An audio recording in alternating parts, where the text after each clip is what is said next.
My channel bank Nifty masters. ఈరోజు bank Nifty 434 points market అయితే down అయ్యి 59,251 దగ్గర మార్కెట్ అయితే క్లోజ్ అయింది.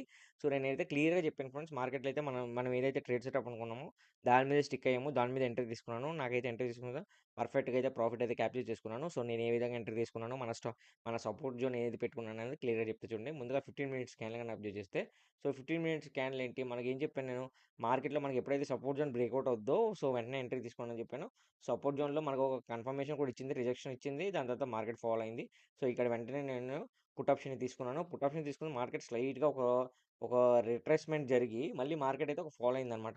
సో, రిట్రేస్‌మెంట్ జరుగుతుందని ఎక్స్‌పెక్ట్ చేశాను. ఎందుకంటే ఈ 15 మినిట్స్ వచ్చిన తర్వాత సో, నేనైతే కొంచెం రిట్రేస్‌మెంట్ జరిగి ఇక్కడ నుంచి ఫాల్ అవుద్దని ఎక్స్‌పెక్ట్ చేశాను. సేమ్ అదే జరిగిందనమాట. సో, ఈరోజైతే నాకైతే 100% నేను ట్రేడ్ సెటప్ ఏం చెప్పానో దాని మీద స్టిక్ అయ్యాను. దాని మీద ఎంట్రీ తీసుకున్నాను. స్టాప్ లాస్ కూడా నేను అంటే కాన్ఫిడెంట్‌గానే స్టాప్ లాస్ అనేది పెట్టుకున్నాను.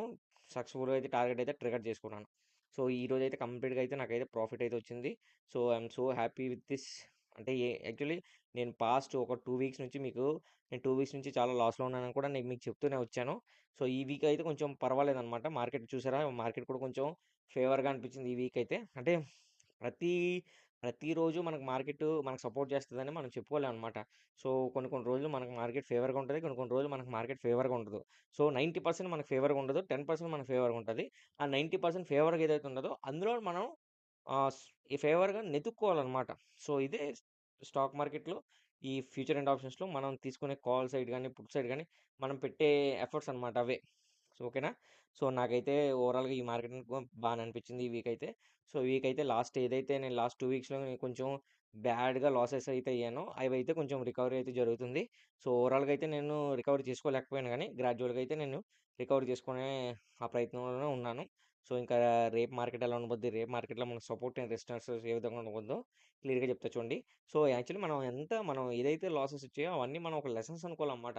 సో, లాసెస్ వచ్చాయని చెప్పి మనం డీల్ అయిపోకూడదు. అలాగని చెప్పి మనం ఇగ్నోర్ చేయకూడదు. మెయిన్ థింగ్ ఏంటంటే, మనం ఎప్పుడైతే లాస్ వచ్చిందని ఇగ్నోర్ చేసిన తర్వాత మళ్ళీ మనం ఆటోమేటిక్‌గా మనం ఇందులోకి అంటే ఒకసారి దీనికి ఎడిక్ట్ అయిపోయామంటే మళ్ళీ చేద్దాము మళ్ళీ అని ఉంటది. సో, అప్పుడు చేద్దామనే టైంలో ఈ లాస్ ఎప్పుడైతే రికవర్ అవుద్దో, ఇది మళ్ళీ గ్యాప్ వచ్చిన తర్వాత మళ్ళీ ఈ రికవరీ థాట్స్‌లోకి వెళ్ళిపోతారు తప్ప, లెర్నింగ్ ప్రాసెస్‌కెళ్ళరనమాట.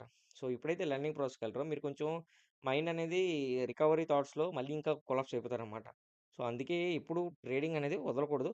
గ్యాప్ అయితే ఇవ్వండి. గ్యాప్ ఇవ్వండి. At the same time gap అనేది మరీ ఎక్కువ ఇవ్వద్దు. ఒక 1 డే, 2 డేస్ అంటే మార్కెటు బాలేదన్న టైంలో మీకు ఫేవర్‌గా లేదన్న టైంలో ఒక 1 డే, 2 డేస్ గ్యాప్ ఇవ్వండి. 2 డేస్ ఇచ్చిన తర్వాత మార్కెట్ ఏ విధంగా ఉంది?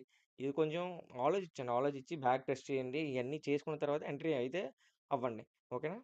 సో, ఈ విధంగా అయితే మార్కెట్ జరిగింది. ముందుగా వన్ డే క్యాండిల్ చూస్తే వన్ డే క్యాండిల్ కూడా క్లియర్‌గా ఇండికేషన్ అయితే మార్కెట్ ఫాలో అయ్యే సిగ్నల్ ఉంది. సో, నేను చెప్పాను అప్ టు ఈ లెవెల్ వరకు ఫాలో అవుద్దని చెప్పాను. అదే లెవెల్ వరకు మార్కెట్ అయితే ఫాలో అయింది.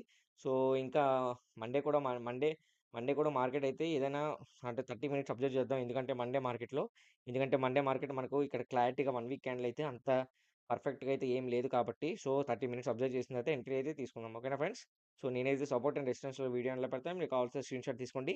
తిరిగి మళ్ళీ మనం మండే వీడియోలో కలుద్దాం. ఓకేనా ఫ్రెండ్స్? Thanks for watching.